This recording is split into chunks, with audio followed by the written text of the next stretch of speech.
நாம் எதையும் எடுத்து போவதில்லை.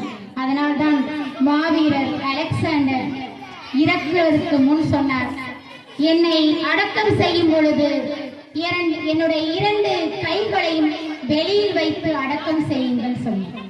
அதற்கான காரணம், நான் இந்த உலகத்திலிருந்து செல்லும் பொழுது நான் எதையும் எடுத்து செல்லவில்லை என்பதை இந்த உலகத்திற்கு நான் வரலாறு புகட்ட வேண்டும் என்று அழகாக நமக்கு பாடம் கற்பித்து செல்கிறார்.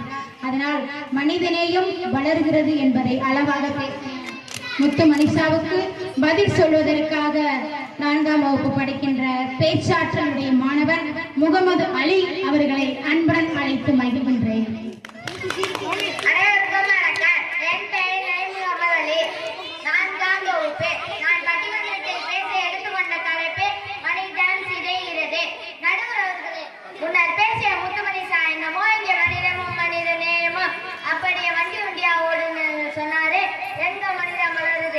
நம்ம ஊருக்கு வர்ற பஸ் அம்மா கரையில ஏறி வாய்க்கால தாண்டி வளைஞ்சு வர்ற பஸ்ல பெரியவங்க ஏறுனா இலசு ஒரு சீட்டு கொடுக்குறாங்களா நடுவரே? தம்பி, நீங்க சீட்டு கொடுக்குறீங்களா?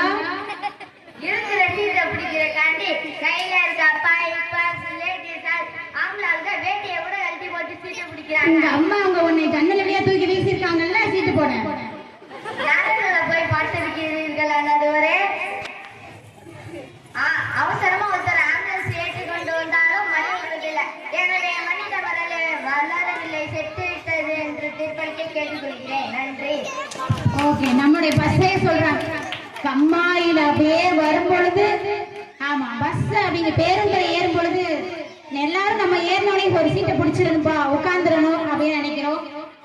ஆனா பெரியவங்க உட்கார்றது அது நல்லது. ஆனா அதே நேரம் குழந்தைகள் இளையோர்களாம் நிக்கலாம், ஒன்றும் தப்பு கிடையாது. நிக்கிறது நடக்கிறதெல்லாம் கற்பிணி பெண்கள் இருக்கலாம்.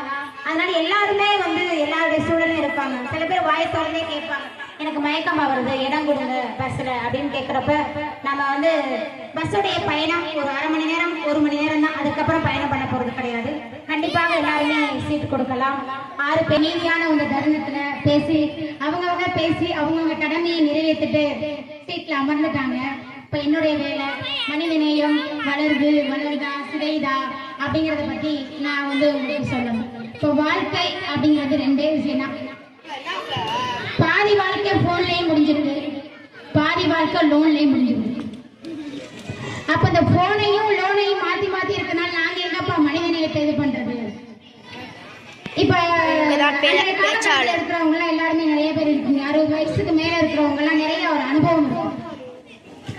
வீடு கட்டி இருக்கும் போது வீட்டுக்கு முன்னாடி எல்லாரும் வீட்லயும் திண்ணை அந்த திண்ணை எதற்காக என்றால் வழியில் வருவோர் போவோர் அமர்ந்து செல்ல, ஒரு குடத்தில் தண்ணீர் இருக்கும், குடித்து விட்டு செல்ல. இதெல்லாம் அவர்